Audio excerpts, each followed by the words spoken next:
music has it's almost a clairvoyant way of telling a story. It seems like happy, jovial, motivational, but then you realize that the song is actually about oppression and overcoming it and still being beaten down. I've never performed something like this before.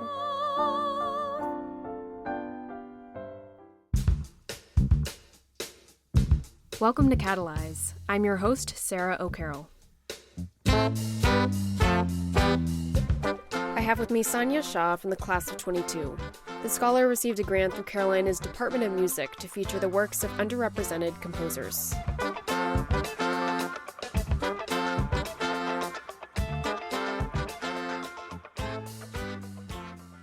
Hey, Sanya, thanks so much for joining the show. Yeah, thank you for having me. And how have you been so far? Where are you taking remote classes this semester? I am living in an off-campus apartment, so I'm still in Chapel Hill, and I'm enjoying remote classes. You know, there's not much to complain about. It's the best it can be. Well, that's a positive way of looking at it, and I'm glad you're staying safe so far. But looking forward to hearing about the October 2nd event. You're going to be focusing on Florence Price. Can you share for anyone who might not be familiar with Florence of just who she was and the kind of music that she did? So Florence Price was the first Black woman to ever have her composition performed by a major United States symphony orchestra, and that was Symphony No. 1 in E minor. And so she did definitely do a lot of orchestral works, also just like minor works for individual instruments and a lot of works for voice as well.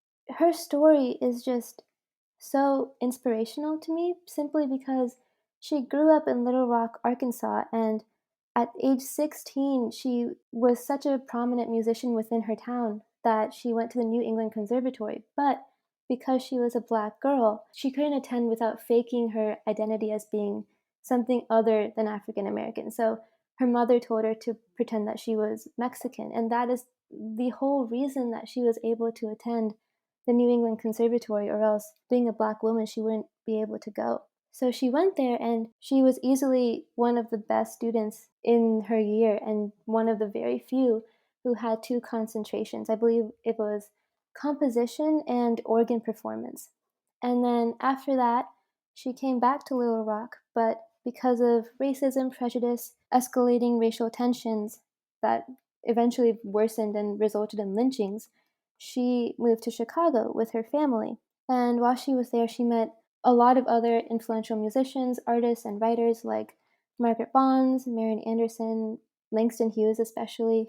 And while she was there, she ended up divorcing her husband due to financial reasons, moving out with her 2 children. So now at this point, a single Black woman who also is a mother and doesn't have a stable career, while still writing compositions and embracing music and teaching at segregated Black schools so that she could give to other Black students whatever she had growing up with music.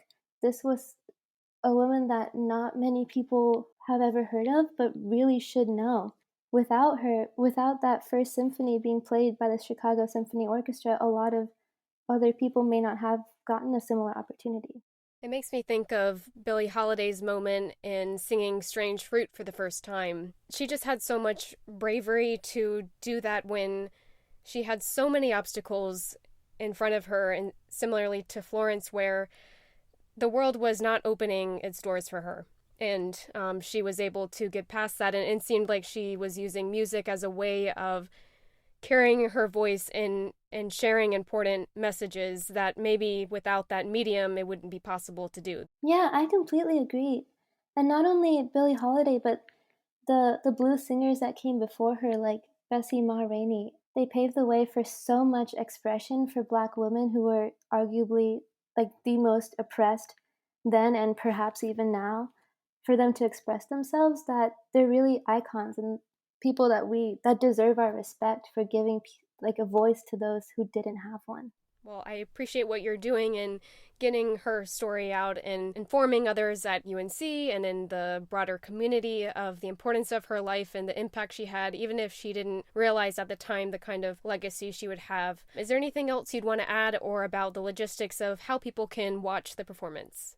Yes. So actually, you mentioned legacy, and that kind of just had me thinking about what I was mentioning earlier about how, like, the pieces all sound motivational and hopeful, but in reality, when you actually listen to what they're saying, they're almost dark, and it kind of reminds me of her life because when you look at it, what we see of her now is this prominent woman who has paved the way for so many people after her, but when you look at her story, it was really, really hard.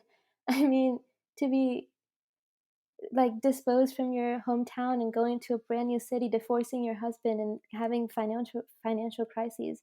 It's funny that her music is still alive in that way today as a way to, like, give a sound to what we realize or, like, what we can paint her legacy as.